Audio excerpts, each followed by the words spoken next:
আসন্ন ভোটে বিরোধী শূন্য হবে পার্বত্য জেলা কার্বি আংলং। এই ইঙ্গিত দিলেন কার্বি আংলং স্বশাসিত পরিষদের CEO doctor তুলিরাম রংহাং।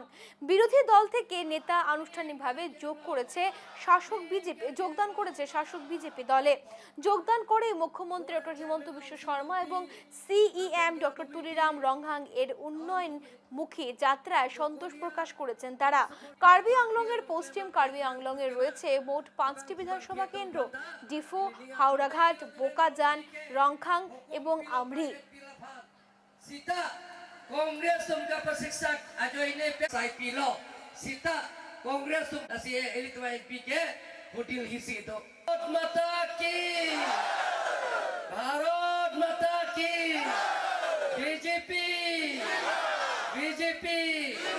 Team Karbi Anglong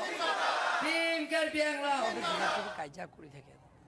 কোনোবাটো কংগ্ৰেছ লগত এলায়েন্স হ'ব নালাগে, কাৰণ আমি নন ট্ৰাইবেলবিলাকৰ ভোটাৰ্ছ নালাগে বুলি ইমান দিনৰ পৰা আমি আন্দোলন কৰি আহিছোঁ, সংগ্ৰাম কৰি আহিছোঁ যে APSLCয়ে নন ট্ৰাইবেলছবিলাকক মাটি অধিকাৰ দিব নালাগে, ভোটাৰ লিষ্টৰ পৰা কৰ্তন কৰিব লাগে বুলি ইমান দিনৰ আমি প্ৰচাৰ কৰি আহিছোঁ। অকল কংগ্ৰেছ পৰা এলায়েন্স হ'লে তেওঁলোকে আপোনালোকক কেনেকৈ প্ৰচাৰ কৰিব, সেইটো লৈ তেওঁলোকৰ মাজত পূৰা মাৰামাৰি হৈ আছে। Mata ki